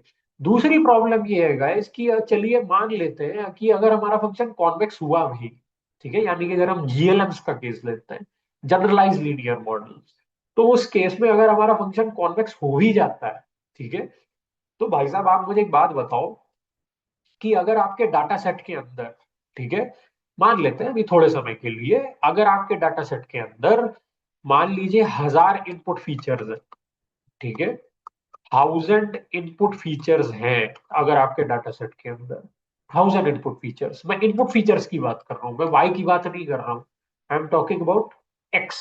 ठीक है, तो अगर आपके डाटा सेट के अंदर 1000 इनपुट फीचर्स हैं तो गाइस अब आपको पता ही है कि आपके वेट्स कितने होंगे। ठीक है, आपके वेट्स होंगे 1001। 1001 क्यों बोला मैंने, एक तो देखिए गाइस आपका W0 होगा, वो तो आएगा ही आएगा, और बाकी हर एक इनपुट फीचर के लिए एक वेट होगा। तो इसका मतलब W0 से लेकर के W1 W2 और ऐसा करते करते आपके पास कितने वेट्स होंगे, आपके पास होंगे W1000। तो इसका मतलब टोटल नंबर ऑफ वेट्स आपके पास कितने हो गए, 1001 वेट्स हो गए। अब टोटल डेरिवेटिव्स आपको कितने निकालने पड़ेंगे, 1001 डेरिवेटिव्स आपको निकालने पड़ेंगे, यानी कि you have to compute 1001 derivatives. ठीक है, इसका मतलब डेल W1, ठीक है, डेल W0, ठीक है, del W0 F equal to zero, और ऐसे करते करते आपको del W1000 F equal to zero, यानी कि आपको 1001 इक्वेशन सॉल्व करनी पड़ेगी। ठीक है, you have to solve 1001 linear equations. ठीक है, 1001 लीनियर इक्वेशंस आपको, अब ये लीनियर होंगी कि नॉन लीनियर होंगी मैं नहीं जानता, लेकिन guys yes they will be linear equations, आपको लीनियर इक्वेशन सॉल्व करनी पड़ेगी, 1001 लीनियर इक्वेशन सॉल्व करनी पड़ेगी। अब आप ये सॉल्व कैसे कर सकते हो, ठीक है, तो गाइस इसको सॉल्व करने के दो तरीके हैं। एक तरीका तो ये है कि आप लीनियर अलजेब्रा का यूज करिए। ठीक है, लीनियर अलजेब्रा का यूज करिए, जो कि अभी मैं आपको करके दिखाऊंगा। ठीक है, मतलब लीनियर अलजेब्रा के बारे में हम जल्दी बात करने वाले हैं, तो मैं धीरे धीरे आप लोगों को प्रिपेयर कर रहा हूँ अभी कि लीनियर अलजेब्रा अब आने वाली है। लीनियर अलजेब्रा में भी हम अब एंटर करने जा रहे हैं, ताकि आपको ये समझ में आए कि लीनियर अलजेब्रा का सिग्निफिकेंस क्या है डाटा साइंस में, मशीन लर्निंग में, why we study linear algebra. ठीक है, तो गाइस अब आप देख सकते हैं कि चीजें यहाँ पे अपस्केल हो रही है, चीजें अपस्केल हो रही है। पहले पहले भी हम यही सेम काम किया करते थे, लेकिन पहले हमारे पास एक वेट होता था, लेकिन अब हमारे पास 1001 वेट है। काम अभी भी हम वही कर रहे हैं, यानी कि सबकी रेस्पेक्ट में एक एक करके डेरिवेटिव निकाल के जीरो के बराबर रख के हमें सॉल्व कर, काम अभी भी वही कर रहे हैं। लेकिन गाइस अब वो उसकी संख्या बढ़ गई है, वो 1001 इक्वेशन आ गई है अब हमारे पास। पहले हमारे पास एक इक्वेशन हुआ करती थी, नाउ वी हैव 1001 इक्वेशंस। तो सेम काम कर रहे हैं लेकिन लार्ज स्केल पे कर रहे हैं। तो जब आप सेम काम लार्ज स्केल पे करते हो तो उसको जल्दी करने के लिए, फास्ट तरीके से करने के लिए, सही तरीके से हैंडल करने के लिए फिर हम लीनियर अलजेब्रा की हेल्प लेते हैं। We take the help of linear algebra. ठीक है, तो गाइज अब हमें ये इक्वेशंस लीनियर अलजेब्रा की मदद से सॉल्व करनी पड़ेगी। We have to solve this equations using linear algebra. ठीक है, तो ये काम भी किया जा सकता है। ठीक है, ये लीनियर अलजेब्रा से करेंगे हम लोग। इनफैक्ट अब आप देखेंगे हर जगह लीनियर अलजेब्रा ही आने वाली है। ठीक है, ये इक्वेशंस हम ऐसी कोई इक्वेशन सॉल्व नहीं करने वाले गाइस, क्योंकि ये थोड़ा सा लंबा प्रोसीजर है। ठीक है, यानी कि डेफिनेटली आप इस तरीके से भी किसी कॉन्वेक्स फंक्शन का मिनिमा निकाल सकते हो, बट इस केस में गाइस अब आपको पता है कि आपको क्या करना पड़ेगा। आपको ऐसे 1001 डेरिवेटिव्स कैलकुलेट करने पड़ेंगे, और उसको जीरो के बराबर रख के एक लीनियर अलजेब्रा के अंदर आपको एक इक्वेशन बनानी पड़ेगी। You have to create an equation inside linear algebra, और उस इक्वेशन को हम पाइथन कोड के अंदर डालेंगे, और जो पाइथन हमारा कोड है वो इस इक्वेशन को सॉल्व कर देगा, और हमें W0 इक्वल टू आंसर क्या आएगा, W1 इक्वल टू आंसर क्या आएगा, W2 इक्वल टू आंसर क्या आएगा, dot dot dot dot W1000 equal to answer क्या आएगा, लीनियर अलजेब्रा में खुद निकाल के दे देगा। तो ये भी एक अच्छी बात है कि हमें ये चीज हम लीनियर अलजेब्रा से कर सकते हैं। यानी कि 1001 डेरिवेटिव्स हमें निकालने पड़ेंगे बस, और फिर हम लीनियर अलजेब्रा इसके अंदर लगाएंगे, और हमारे पास 1001 वेट्स की वैल्यूज आ जाएंगी, यानी कि मिनिमा निकल के आ जाएगा हमारे पास। तो आप कहोगे सर, आप आर यू क्रेजी, हम 1001 डेरिवेटिव्स मैनुअली निकालेंगे? ठीक है, are you really crazy about it? ठीक है, देखिए गाइस, इस केस में हमारे सामने कोई ऑप्शन नहीं है। अगर हम इस 1001 लीनियर इक्वेशंस को लीनियर अलजेब्रा से सॉल्व करना चाहते हैं, तो अनफॉर्चुनेटली हमारे पास और कोई रास्ता नहीं है। ठीक है, सिवाय इसके कि हमें ये डेरिवेटिव्स मैनुअली कैलकुलेट करने पड़ेंगे। ठीक है, तो अब आप कहोगे सर 1001 डेरिवेटिव्स आप मैनुअली कैलकुलेट करोगे? ठीक है, इज इट पॉसिबल? गाइज, हम मैनुअली नहीं कैलकुलेट करेंगे, हम किसी भी एक WJ के लिए डेरिवेटिव कैलकुलेट करेंगे। यानी कि W1 से लेकर के W1000 के बीच में कोई भी अगर हम एक W लेते हैं, तो अगर हम उसकी रेस्पेक्ट में डेरिवेटिव कैलकुलेट करते हैं, यानी कि डेल WJ ऑफ F अगर हम कैलकुलेट करते हैं, तो वो डेरिवेटिव का आंसर क्या आएगा? ठीक है, बस हम उसको निकाल लेंगे, और गाइस फिर उसी आंसर को हम सारे डब्ल्यूज पे अप्लाई कर देंगे, क्योंकि हर एक डब्ल्यू के लिए आंसर सेम आएगा। ठीक है, सिमिलर टाइप का फॉर्मूला आएगा, बस उसमें डब्ल्यू बदल जाएगा। तो अब आप मेरे से पूछोगे सर ऐसा क्या, आप गारंटी के साथ कैसे कह सकते हो कि अगर मेरे पास 1000 डब्ल्यूज हैं, और अगर मैं उसमें से कोई भी एक डब्ल्यू की रिस्पेक्ट में डेरिवेटिव कैलकुलेट करता हूँ, तो उसका जो फॉर्मूला होगा वो बाकी सारे डब्ल्यूज के लिए भी सेम आएगा? आप ये बात इतनी गारंटी के साथ कैसे कह सकते हो?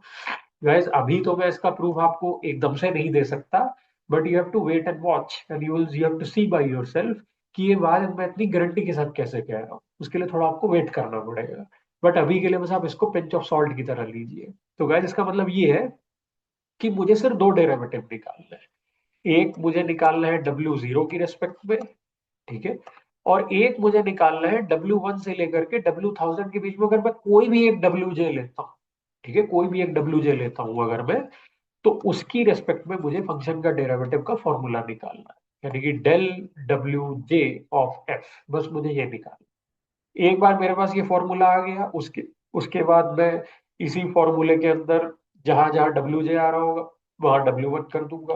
फिर इसी फॉर्मूले के अंदर जहां जहां डब्ल्यू जा रहा होगा मैं W2 कर दूंगा, W3, W4, W5, W6, मेरे पास एक झटके में सारे डेरिवेटिव के फॉर्मूले आ जाएंगे।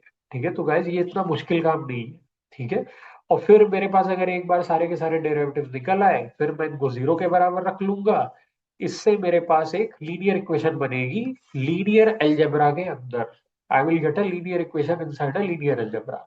और इस इक्वेशन को सॉल्व करने के लिए मैं क्या करूंगा गाइज, मैं एनपी डॉट लीनियर अलजेब्रा, ठीक है, नमपाई लाइब्रेरी के अंदर एक लीनियर अलजेब्रा मॉड्यूल होता है गाइस, मैं उसका यूज करूंगा और उससे मैं इस इक्वेशन को सॉल्व कर लूंगा। जब मैं सॉल्व करूंगा तो ये क्या करेगा, ये ऑटोमेटिकली मेरे को सारे डब्ल्यूज के आंसर निकाल के दे देगा, यानी कि मिनिमा निकाल के दे देगा ये मेरे को। तो मेरी प्रॉब्लम सॉल्व हो गई। लेकिन गाइस आपको नहीं लगता कि ये बहुत ही ज्यादा लंबा काम है? मतलब पहले मैं W0 की रिस्पेक्ट में डेरिवेटिव निकालूं, फिर मैं एक WJ की रिस्पेक्ट में डेरिवेटिव निकालूं, फिर उस डेरिवेटिव के फॉर्मूले के अंदर मैं WJ की जगह पहले मैं W1 रखूंगा तो डेल W1 निकल के आएगा, फिर W2 रखूंगा तो डेल W2 निकल के आएगा, फिर W3 रखूंगा तो W3 की रिस्पेक्ट में डेरिवेटिव निकल के आएगा। ऐसे करते करते मैं W1000 तक जाऊं। ठीक है, और फिर मैं एक एक करके वो सारी इक्वेशन निकाल लूं, और फिर मैं उसको जीरो के बराबर रख के 1001 लीनियर इक्वेशंस बनाऊं, और फिर इन लीनियर इक्वेशंस को मैं लीनियर अलजेब्रा की मदद से एक लीनियर इक्वेशन में कन्वर्ट करके NP dot linear algebra module में डालूं, और वहां से मेरा सॉल्यूशन निकल के आएगा। अरे भाई साहब, दिमाग खराब हो जाएगा इसमें तो। ठीक है, तो सर कोई सिंपल तरीका नहीं है क्या हमारे पास?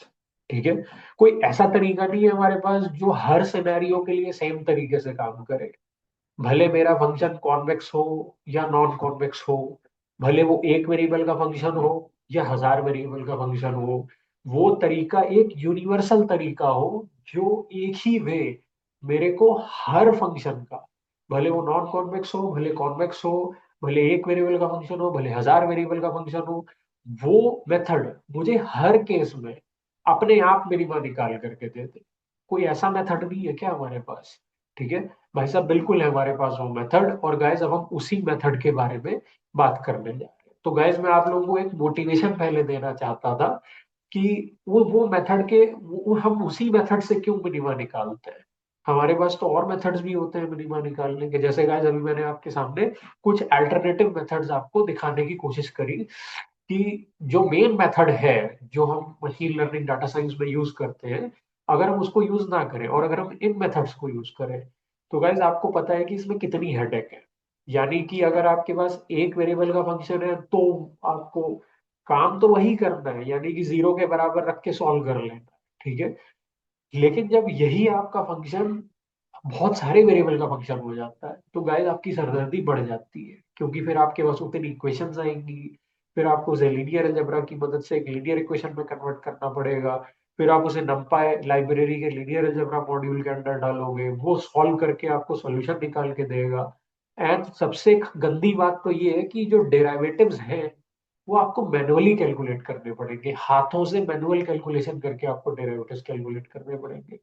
That's a very very tedious process. ठीक है, अगर हमारा फंक्शन एक वेरिएबल का फंक्शन होता तो मैं पता था कि हमें एक ही डेरिवेटिव कैलकुलेट करना है, लेकिन क्योंकि गैस अगर मशीन लर्निंग में हमारा फंक्शन कभी भी एक वेरिएबल का फंक्शन नहीं होता, वो बहुत सारे वेरिएबल्स का फंक्शन होता है। तो ऐसे में अब आप हर एक की रेस्पेक्ट में डेरिवेटिव हाथों से कैलकुलेट करके उसका पहले फॉर्मूला निकालोगे, फिर जीरो के बराबर रखोगे, फिर एक लीनियर इक्वेशन बनाओगे लीनियर अलजेब्रा में, फिर उसको नंपाई लाइब्रेरी के अंदर डालोगे, वो आपको सॉल्यूशन निकाल के देगा। That's a very very lengthy process. ठीक है, और दूसरी बात गाइस, चलिए मान लीजिए अगर हमने ये काम कर भी लिया, तो नॉन कॉन्वेक्स के लिए काम ही नहीं करेगा। ठीक है, नॉन कॉन्वेक्स के लिए ये तरीका काम ही नहीं करेगा क्या गाइस? और गाइस आपको पता है कि नॉन कॉन्वेक्स के लिए तरीका काम क्यों नहीं करेगा? क्योंकि नॉन कॉन्वेक्स फंक्शंस में एक मिनिमा नहीं होता, उसमें तो बहुत सारे मिनिमास होते हैं, और सारे मिनिमास पे टेंजेंट की स्लोप जीरो होती है।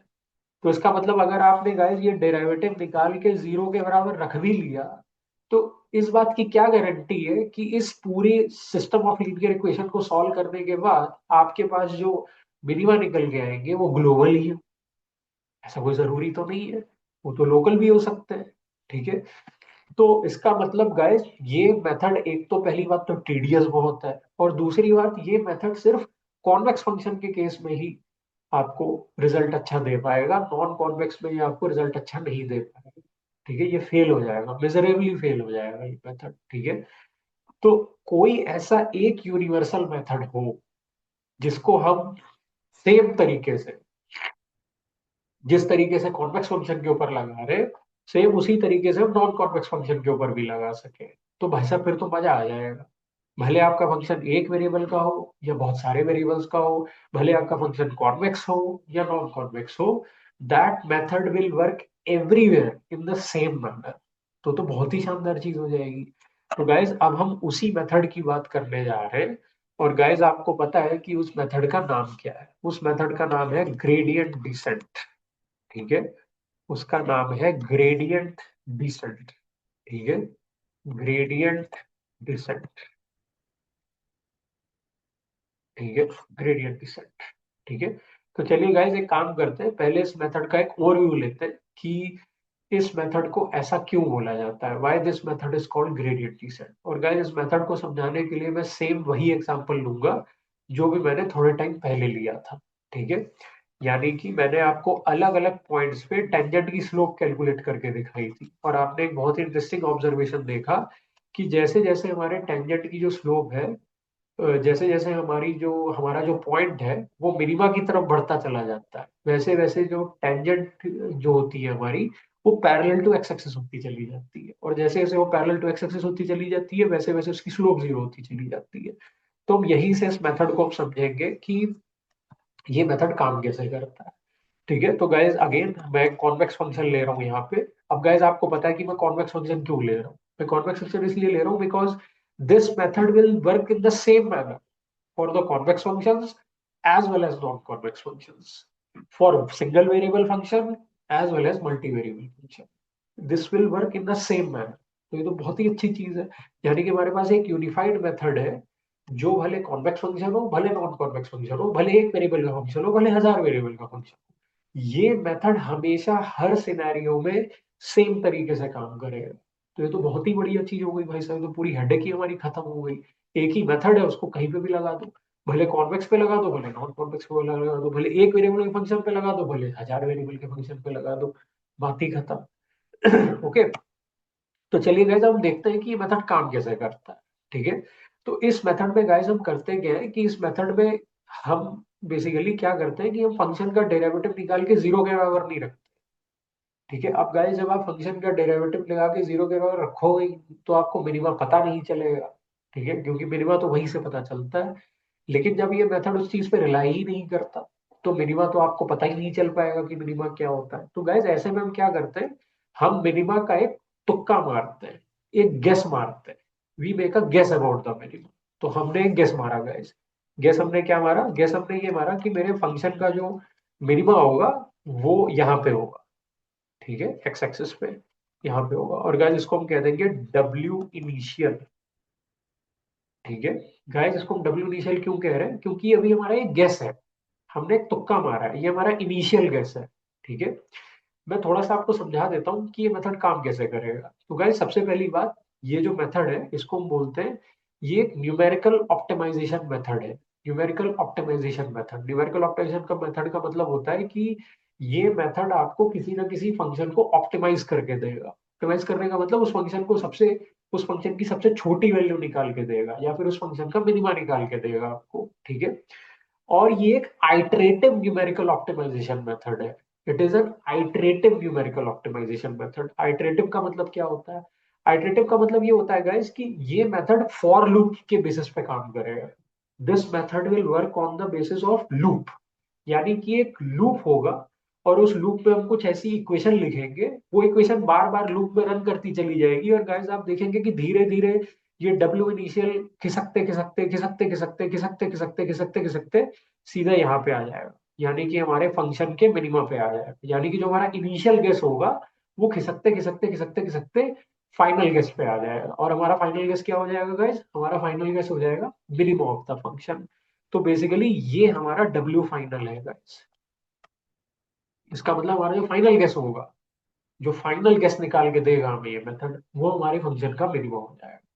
और वो कैसे देगा? वो एक बार में नहीं देगा, बहुत बार लूप चलाना पड़ेगा तब ये हमें ऐसा करके देगा। तो गाइस अब वो कैसे करके देगा, चलिए पहले समझते हैं इसको कि ये कैसे करके देगा। हमें हमें पहुंचना कहाँ पे गाइस, हमें यहाँ पे पहुंचना है। ठीक है, this is where we want to reach. हमें यहाँ पे पहुंचना है गाइस। ठीक है, हम शुरुआत कहाँ से कर रहे हैं, हम यहाँ से शुरुआत कर रहे हैं। यानी कि ये जो पॉइंट आप देख रहे हो हम यहाँ से शुरुआत कर रहे हैं, this is our W initial. ये हमारा इनिशियल गेस है अभी मिनिमा का, हमने तुक्का मारा है बेसिकली। ठीक है, ये पॉइंट क्या है गाइस, ये जो पॉइंट है हमारा, ये पॉइंट है एफ ऑफ, ये पॉइंट है W initial comma F of W initial. ठीक है, W initial comma F of W initial. ठीक है, ये पॉइंट है हमारा। ठीक है, तो गाइस एक काम करते हैं, हम लिटरली ना यहाँ पे वैल्यूज लेकर के चलते हैं। लेट्स टेक अ वैल्यू, और हम अपने फंक्शन का भी एक आंसर लेकर के चलते हैं। हम अपने फंक्शन का एक फॉर्मूला लेकर के चलते हैं। तो गाइस मान लेते हैं कि हमने यहाँ पे जो फंक्शन ले रखा है ये वही सेम लेते हैं गाइस जो हमने इससे पहले लिया था, यानी कि 4 × W - 8 का स्क्वायर। ठीक है, तो एफ ऑफ डब्ल्यू जो है हमारा इस केस में वो क्या है गाइस, 4 × W - 8 का स्क्वायर। ठीक है, दिस इज 4 × W - 8 का स्क्वायर, ये हमारा फंक्शन है गाइस। और गाइस आपको पता है कि इस फंक्शन का जो मिनिमा था वो किस पे आ रहा था, वो 8 पे आ रहा था। तो डब्ल्यू फाइनल हमारा आंसर क्या होना चाहिए गाइस, 8 होना चाहिए। हम शुरुआत कहाँ से कर रहे हैं, हम थोड़े समय के लिए मान लेते हैं गाइस कि हम शुरुआत कर रहे हैं डब्ल्यू इनिशियल इक्वल टू 1 से शुरुआत कर, हम 1 से शुरुआत कर रहे हैं। यानी कि हमें हमें मैंने जानबूझ के एक ऐसा एग्जांपल लिया है जहां पे हमें पहले से फंक्शन का मिनिमा पता है। मैंने ऐसा एग्जांपल क्यों लिया गाइस, ताकि मैं आपको ये सॉल्व करके दिखा पाऊं कि ये मेथड हमें जो जीरो के बराबर रखने से जो हमें मिनिमा मिल रहा था, वही सेम मिनिमा हमें ये मेथड भी निकाल के देगा। सेम टू सेम आंसर देगा ये हमको। ठीक है, तो हमने जानबूझ के ऐसा एक एग्जांपल लिया है। तो गाइस अभी हमारा W initial comma F of W initial कितना हो जाएगा। ठीक है, हमारे जो पॉइंट है कितना हो जाएगा, तो आप इसमें पहले 1 वैल्यू रख लीजिए, तो 1 कॉमा, और इसके अंदर गाइस इस फॉर्मूले के अंदर डब्ल्यू की जगह 1 रख लीजिए आप। तो हमारा आंसर कितना आएगा, हमारा आंसर आएगा 4 × 1 - 8 का स्क्वायर, यानी कि 4 × 7 का स्क्वायर। ठीक है, 4 × 7 का स्क्वायर। तो गाइस हमारा आंसर कितना आ रहा है, 49 × 4। ठीक है, 9 × 4 = 36, और 4 × 4 = 16, और 16 और 3 = 196। ठीक है, तो गाइज हमारा आंसर आएगा 196। तो हमारा आंसर आ रहा है 1 196। तो गाइज 196 जो है वो हमारा क्या है, एफ ऑफ 1 है। ठीक है, दैट इज 196, यानी कि एफ ऑफ डब्ल्यू इनिशियल, और डब्ल्यू इनिशियल हमारा कितना था, 1 था। तो गाइज ये जो पॉइंट हमारा आ रहा है, ये क्या आ रहा है, ये 1 196 आ रहा है, यानी कि W initial comma F of W initial आ रहा है। ठीक है, चलिए गाइज अब एक काम करते हैं। अब इसको बेसिकली हम क्या करने जा रहे हैं कि अब आप ध्यान से देखिएगा गाइज, हम इस पे पहले टेंजेंट की स्लोप निकालते हैं। तो let's calculate the slope of the tangent on this point. ठीक है, हम इस पॉइंट पे टेंजेंट की स्लोप निकालने जा रहे हैं। ये हमारी टेंजेंट है गाइज जो कि इस पॉइंट से पास हो रही है, और इस पॉइंट पे हमें टेंजेंट की स्लोप निकालनी है। ठीक है, तो गाइज अब हम देखते हैं यहाँ पे, ये जो पॉइंट आ रहा है आपका, ठीक है, ये कितना आ रहा है, ये आ रहा है 196। ठीक है, ये जो पॉइंट आपका आ रहा है ये आ रहा है 196। ठीक है, और नीचे हमारा एक्स एक्सिस पे है 1। ठीक है, अब गाइज इस पॉइंट पे टेंजेंट की स्लोप निकालते हैं। तो गाइज आप क्लियरली देख सकते हैं कि हमारी स्लोप 90 डिग्री के काफी क्लोज आ रही है। ठीक है, हमारी जो स्लोप आ रही है वो 90 डिग्री के काफी क्लोज आ रही है। ठीक है, मतलब ये बिल्कुल ऐसे पूरी टिल्ट नहीं हो रखी है, it is very close to 90 degree. तो गाइज हमारा जो बीटा 1 एंगल आएगा, वो जो भी आ रहा हो हमें उससे कोई मतलब नहीं है, हमें बेसिकली tan बीटा 1 पता लगाना है। तो tan बीटा 1। ठीक है, तो गाइज आपको अच्छे से पता है कि tan बीटा 1 पता लगाने का एडिशनल तरीका क्या है, बहुत आसान है, फंक्शन का डेरिवेटिव निकाल लीजिए, और जिस भी पॉइंट पे आप टेंजेंट की स्लोप पता लगाना चाहते हैं डब्ल्यू की जगह वो वैल्यू रख दीजिए। तो गाइज फंक्शन का डेरिवेटिव हम पहले ही पता लगा चुके हैं। तो फंक्शन का डेरिवेटिव क्या था गाइज हमारा, अगर मैं आपको ध्यान से दिखाऊं, फंक्शन का डेरिवेटिव गाइज हमारा ये आ रहा था, this was the derivative of a function. ये हमारे फंक्शन का डेरिवेटिव था, यानी कि डेल डब्ल्यू एफ, ये जो आ रहा था हमारा, दिस वाज द डेरिवेटिव। तो गाइज हम क्या करेंगे, हम tan बीटा वन पता लगा लेंगे। तो tan beta one equal to del W f, ठीक है, डेल डब्ल्यू एफ, ठीक है, डेल, ठीक है, डब्ल्यू, डब्ल्यू क्या है गाइस हमारा, डब्ल्यू है वन, डब्ल्यू इनिशियल वन था ना, तो डेल वन एफ, तो डेल वन एफ हमारा कितना आएगा, ठीक है, 8 इंटू डब्ल्यू माइनस 8, ठीक है, 8 इंटू डब्ल्यू माइनस 8, ये हमारा डेरिवेटिव था, ठीक है, 8 into W minus 8 was the derivative. तो गाइस अब इसको सॉल्व कर लेते हैं, ठीक है, यहाँ पे डब्ल्यू की जगह वन रख लेते हैं। तो गाइस हमारा आंसर कितना आ रहा है, 8 इंटू 1 माइनस 8, ठीक है, तो गाइस हमारा आंसर कितना आ रहा है, 8 इंटू 1 माइनस 8, यानी कि 8 इंटू -7, यानी कि -56 आ रहा है गाइस। तो गाइस आप देख सकते हैं कि हमारे टेंजेंट की स्लोप निगेटिव आ रही है, और आनी भी चाहिए क्योंकि 90 डिग्री से बियॉन्ड जा रही है हमारी टेंजेंट। तो गाइस हमारा आंसर आ रहा है -56, this is coming out to be -56, ये हमारे टेंजेंट की स्लोप आ रही है, ठीक है। अब मेरी बात ध्यान से सुनिएगा गाइस, हमको किस डायरेक्शन में जाना है, ठीक है, हमको जाना है राइट हैंड साइड, ठीक है, हमको इस डायरेक्शन में ट्रेवल करना है, हमको डब्ल्यू फाइनल की तरफ जाना है, ठीक है। यही तो अचीव करना चाहते हो आप, कि हमारा धीरे धीरे जो इनिशियल गैस है वो बदलते बदलते बदलते बदलते बदलते बदलते कहाँ पे आ जाए, डब्ल्यू फाइनल पे आ जाए, 8 पे आ जाए, 1 से 8 पे आ जाए। तो हमें उसके लिए किस डायरेक्शन में जाना पड़ेगा, हमें पॉजिटिव एक्स एक्सिस के डायरेक्शन में जाना पड़ेगा। We have to go into the direction of positive x axis. Positive x axis का मतलब है कि डब्ल्यू इनिशियल पे हमें कुछ ऐड करना पड़ेगा, we have to add something into डब्ल्यू इनिशियल, ठीक है, हमें डब्ल्यू इनिशियल में कुछ ऐड करना पड़ेगा, ठीक है। तो गाइस डब्ल्यू इनिशियल में हमें कुछ ऐड करना पड़ेगा, तो वे काम करते हैं कि अब हम ऐसा क्या काम करें जिससे कि डब्ल्यू इनिशियल में कुछ ऐड हो, we should add something into the W initial, ठीक है। तो गाइस इसके लिए अब आप देखिए मैं क्या करने जा रहा हूँ, ध्यान से देखिएगा, ठीक है। अगर हम कुछ ऐसा करें कि हम डब्ल्यू इनिशियल में, ठीक है, डब्ल्यू इनिशियल में, अरे गाइस अगर हम कुछ ऐसा करें कि हमारा जो डब्ल्यू इनिशियल था, ठीक है, जो कि वन था, ठीक है, अगर हम इसमें से माइनस कर दें, अगर हम इसमें से माइनस कर दें, क्या माइनस कर दें, जो टेंजेंट की स्लोप हमने पता लगाई है अभी अभी, वो अगर हम इसमें से सब्ट्रैक्ट कर दें तो देखते हैं क्या होगा, ठीक है। यानी कि डेल डब्ल्यू, ठीक है, इनिशियल ऑफ एफ, ठीक है, यानी कि जो अभी अभी हमने टेंजेंट की स्लोप पता लगाई है डब्ल्यू इनिशियल पे, वो अगर हम इसमें से सब्ट्रैक्ट कर दें, वो अगर हम इसमें से माइनस कर दें तो देखते हैं गाइस क्या होगा, ठीक है।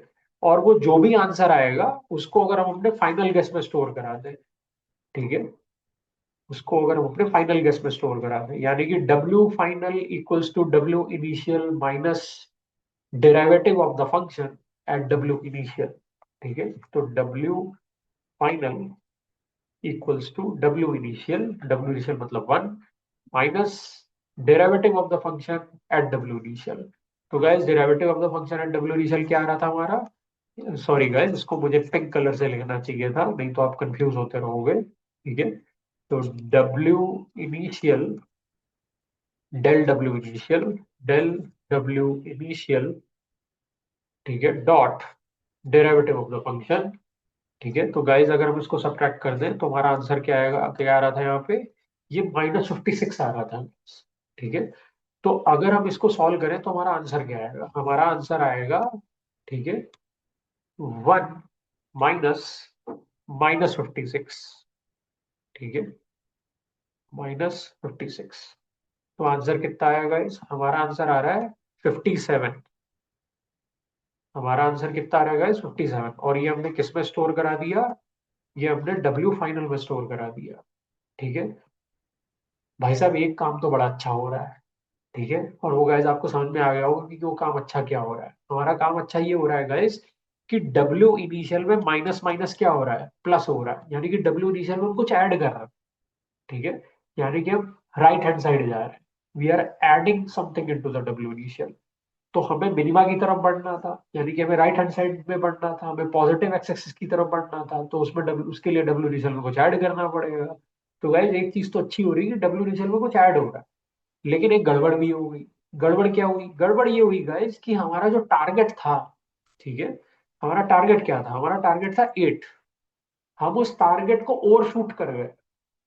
We have over shooted our target. यानी कि हमें लैंड तो 8 पे करना था, लेकिन हम 8 पे नहीं रुके, हम 8 को भी बाईपास करते चले गए और 8 के बहुत आगे चल निकल गए हम लोग, यानी कि 57 पे पहुंच गए हम लोग। यानी कि आपका जो डब्ल्यू फाइनल आ रहा है गाइस, वो यहाँ कहीं आ रहा है। ठीक है, आप 57 पे पहुंच गए आप। ठीक है, जो डब्ल्यू फाइनल आ रहा है आपका, वो यहाँ कहीं आ रहा है। You have reached eight 57। तो डब्ल्यू फाइनल आपका 57 आ रहा है यहाँ कहीं पे। 57 है मान लीजिए, ये आपका 57 है गाइस। तो ये तो गड़बड़ हो गई, क्योंकि हमको तो 8 पे रुकना था और हम तो अपने टारगेट को वेल बियॉन्ड ओवर शूट कर गए। हमें 8 पे स्टॉप करना चाहिए था, हमें 8 पे रुक जाना चाहिए था, लेकिन हम तो 57 पे चले गए। ठीक है, तो गाइस ये तो गड़बड़ हो गई। अब क्या करें? ठीक है, तो गाइस अब कुछ ना कुछ करना पड़ेगा।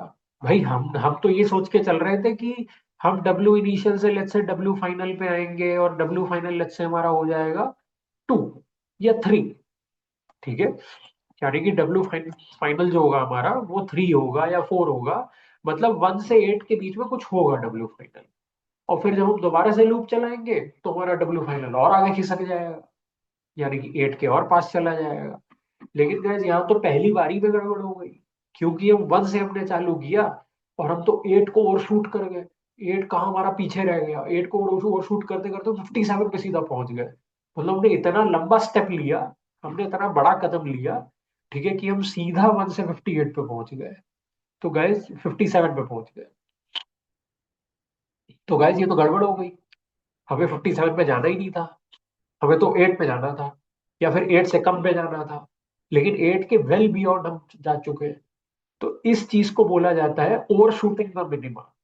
यानी कि हम अपने मिनिमा को ओवर शूट कर गए, हम अपने मिनिमा को वेल बियॉन्ड मिनिमा चले गए, ओवर शूट करते चले गए हम अपने मिनिमा को। तो ये एक अच्छी बात नहीं है गाइस। ठीक है, अब ऐसा हुआ क्यों? ठीक है, आप खुद देखिए ना, आपको समझ में आ जाएगा ऐसा क्यों हुआ। तो गाइस ऐसा इसलिए हुआ क्योंकि हमारा ये जो डेरिवेटिव था, ठीक है, हमारा ये जो डेरिवेटिव था, ये आ तो निगेटिव रहा था, जो कि एक अच्छी बात है, क्योंकि इसके निगेटिव आने से ही ऐसा हुआ कि हम डब्ल्यू इनिशियल में कुछ ऐड कर पाए। तो ये तो अच्छी बात है कि हमारा डेरिवेटिव निगेटिव आ रहा था। लेकिन गाइस उसका जो मैग्नीट्यूड आ रहा था ना, 56, वो बहुत बड़ा नंबर आ रहा था। ठीक है, अगर इस मैग्नीट्यूड को हम कंट्रोल कर पाए, if we are able to somehow control this magnitude, अगर हम इस मैग्नीट्यूड को कंट्रोल कर पाए, तो ये बहुत ही शानदार चीज हो जाएगी, क्योंकि फिर हम धीरे धीरे 8 की तरफ बढ़ेंगे। ठीक है, हम मिनिमा को ओवरशूट नहीं करेंगे, we will reach slowly and slowly towards the minima. ठीक है, तो गाइस इसका मतलब हमने जो अपना पहला कदम लिया, वो 56 सेंटीमीटर का कदम ले लिया हमने।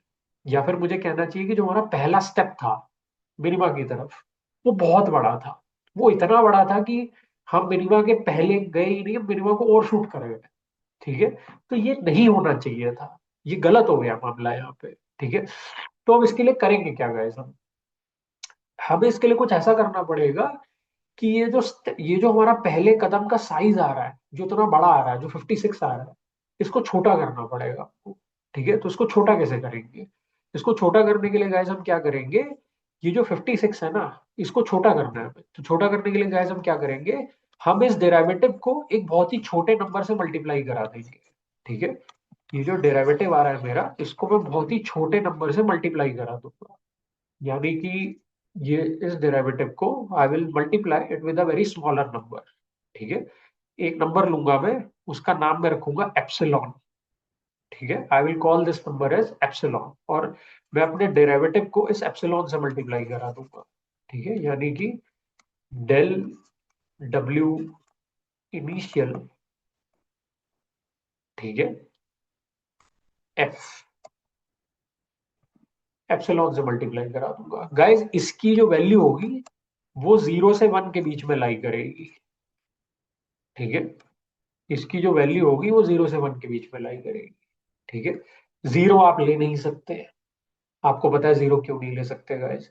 जीरो हम इसलिए नहीं ले सकते क्योंकि अगर आपने यहाँ जीरो कर दिया तो इसका मतलब डब्ल्यू इनिशियल में से कुछ माइनस ही नहीं होगा। या फिर मुझे कहना चाहिए कि डब्ल्यू इनिशियल में कुछ ऐड ही नहीं होगा, या फिर मुझे कहना चाहिए कि जो हमारा फाइनल गेस था वो इनिशियल गेस ही रहेगा। क्योंकि डेरिवेटिव से तो आप डेरिवेटिव को तो आपने जीरो से मल्टीप्लाई कर दिया, तो डेरिवेटिव ना तो इसमें कुछ ऐड हो रहा है ना कुछ सब्ट्रैक्ट हो रहा है। तो इसका मतलब हमारे जो इनिशियल गेस है वो अपडेट हो ही नहीं रहा फाइनल गेस में। हमारा फाइनल गेस और इनिशियल गेस सेम ही रह जाएंगे, कोई चेंजेस आएगा ही नहीं डब्ल्यू के अंदर, ये तो गड़बड़ हो जाएगी। ठीक है, वन हम ले नहीं सकते, क्योंकि गैस अगर आपने वन ले लिया तो इसका मतलब क्या है, ये तो बिल्कुल पहले जैसी ही सिचुएशन हो गई, जहां पे हम पहले डब्ल्यू इनिशियल में से डेरिवेटिव माइनस कर रहे थे। तो इसका मतलब इसकी वैल्यू जीरो से वन के बीच में रहेगी। The value of the epsilon will lie between 0 to 1। अब गाइस थोड़ा सा मैं आपको एक रूल ऑफ थंब बता देता हूँ कि इसकी जो वैल्यूज रहती है वो कैसे वेरी करती है, क्या क्या पॉसिबल वैल्यूज आप इसकी ले सकते हो। तो गाइस एप्सिलॉन की जो वैल्यू होती है वो आप 10 की पावर -4 से लेकर के 10 की पावर -1 तक ले सकते हो, यानी कि 10 की पावर -4, 10 की पावर -3, 10 की पावर -2, या फिर 10 की पावर -1। आप इन चार में से कोई भी एक वैल्यू ले सकते हो एप्सिलॉन की। यूजली एप्सिलॉन की यही वैल्यूज रहती हैं, 10 की पावर -1 से लेकर के 10 की पावर 4 से लेकर के 10 की पावर -1 के बीच में। ठीक है, और लेनी आपको वैल्यूज ऐसे ही। ठीक है, हाँ कुछ और ऑप्शंस भी हैं एप्सिलॉन की वैल्यूज लेने के, जिसके बारे में मैं आराम से बात करूंगा गाइस। ठीक है, लेकिन अभी आपको ये वैल्यू इन चार में से कोई एक लेनी है। ठीक है, अभी आपको ये वैल्यू इन चार में से कोई एक लेनी है। तो गाइस अब आप इमेजिन करिए कि अगर मैं एप्सिलॉन को 10 की पावर -1 ले लूं, what if I take epsilon to be 10 की पावर -1, यानी कि अगर मैं यहाँ पे एप्सिलॉन की जगह 10 की पावर -1 ले लूं तो क्या होगा।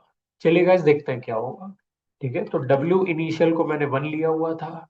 ठीक है, माइनस, और गाइस जो मेरा डेरिवेटिव था वो -56 आ रहा था, और उसको मैंने 10 की पावर -1 से मल्टीप्लाई करा दिया। तो मेरा आंसर क्या आ रहा है, मेरे डेरिवेटिव का आंसर क्या आ रहा है गाइस, वो आ रहा है -5.6, क्योंकि 10 की पावर -1 से मल्टीप्लाई हो गया ना अभी ये।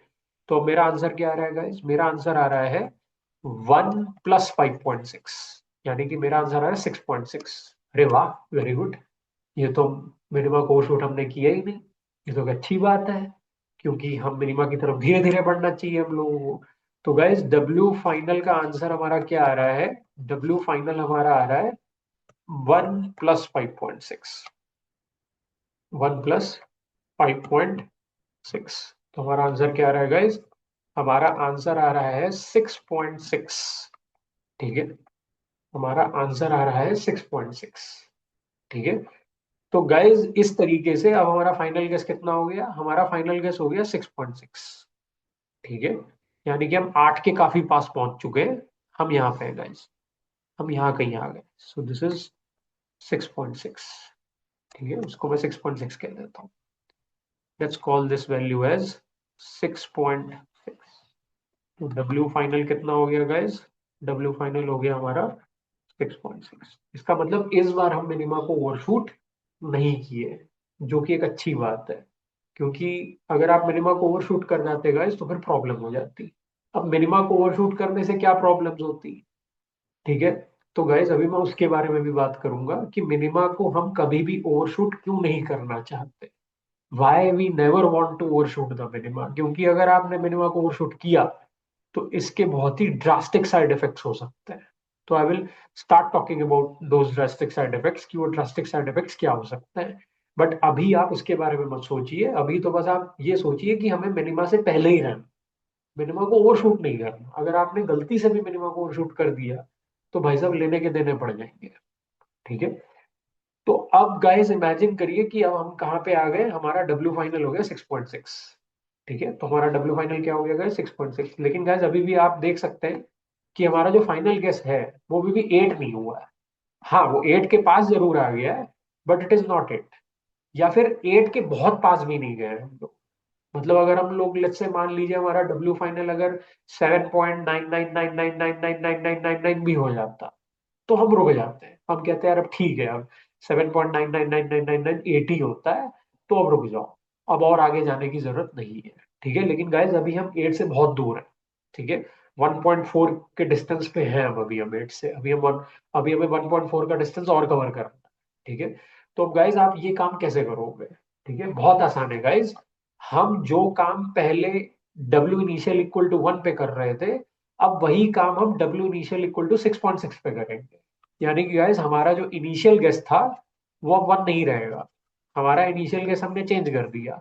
हमारा इनिशियल गेस हमने फाइनल गेस के बराबर कर दिया। यानी कि अब ये जो 6.6 वैल्यू आ रही है, ये हमारा अपडेटेड इनिशियल गेस हो जाएगा। यानी कि हमारा इनिशियल गेस अपडेट होकर के 6.6 हो गया, 1 से 6.6 पे चले गए हम लोग।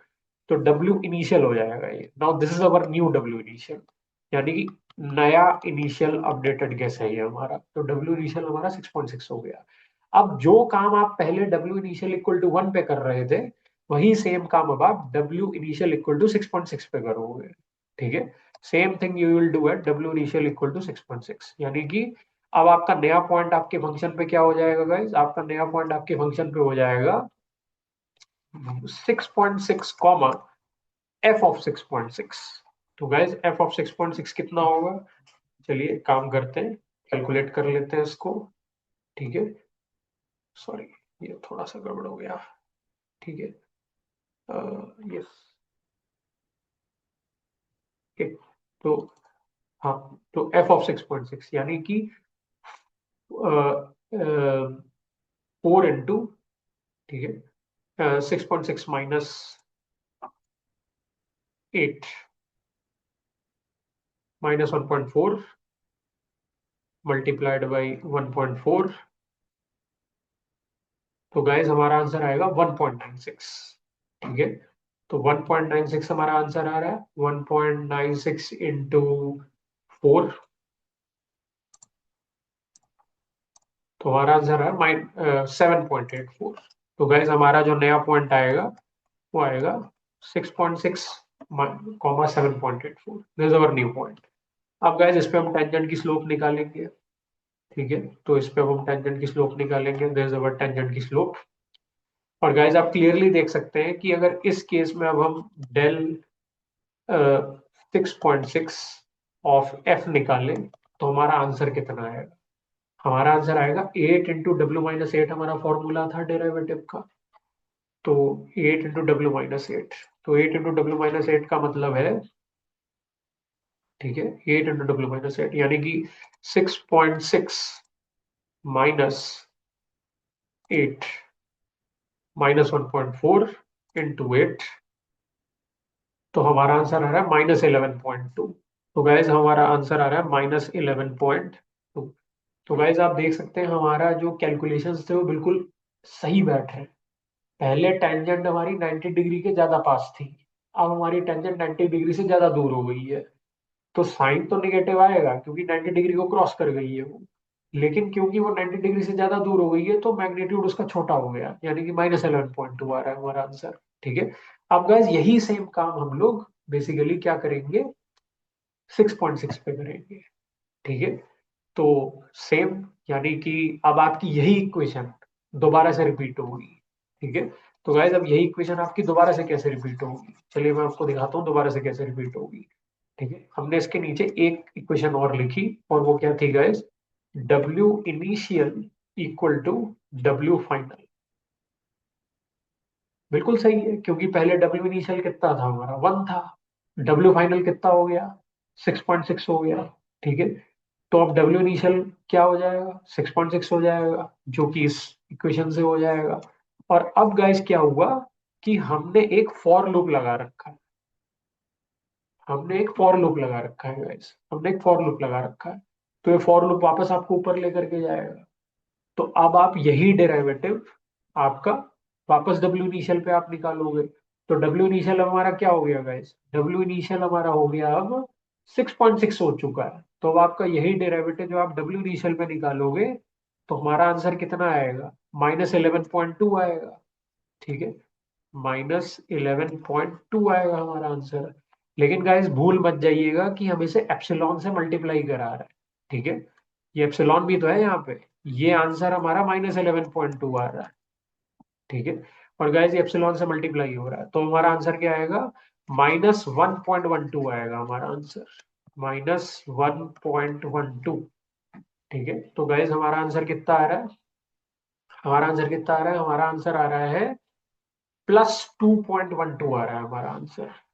ठीक है, ठीक है, प्लस, सॉरी, और यहाँ पे गाइस क्या आ जाएगा, डब्ल्यू इनिशियल क्या हो जाएगा अब हमारा, पहले डब्ल्यू इनिशियल 1 था, लेकिन जब हमने नीचे वाली इक्वेशन रन करी तो डब्ल्यू इनिशियल क्या हो गया, 6.6 हो गया। जब वापस ऊपर गए फॉर लूप से, तो डब्ल्यू इनिशियल कितना हो चुका था, डब्ल्यू इनिशियल अब 6.6 हो चुका था गाइस। ठीक है, तो अब हमारा आंसर कितना आ रहा है गाइस, हमारा आंसर आ रहा है 6.6 माइनस माइनस 1.12। इसका मतलब हमारा आंसर कितना आ रहा है गाइस, हमारा आंसर आ रहा है 8 पॉइंट। ठीक है, 8 पॉइंट भी नहीं आ रहा हमारा आंसर, बिल्कुल सही आ रहा है, देखिए 8 के और पास चले गए हम लोग। तो हमारा आंसर अब कितना आ रहा है गाइस, हमारा आंसर आ रहा है 7.72 आ रहा है हमारा आंसर। यानी कि जो डब्ल्यू फाइनल आ रहा है हमारा, वो कितना आएगा गाइस, वो आएगा 7.72 आ रहा है हमारा आंसर, यानी कि 8 के और पास चले गए हम लोग। तो अब आपका आंसर आ रहा है 7.72।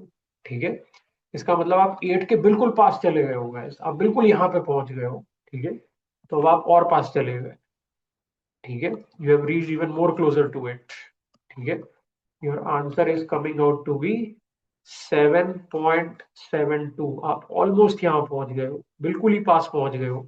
ठीक है, 8 के।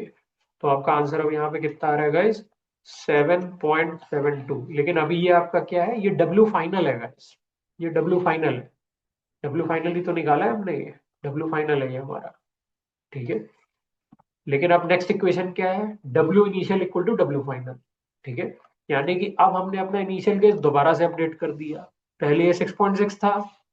ठीक है, अब ये 6.6 नहीं है गाइस, अब हमारा डब्ल्यू इनिशियल 7.72 हो गया। तो डब्ल्यू इनिशियल इक्वल टू 7.72 हो गया। अब गाइस दोबारा से आप लूप चलाओगे।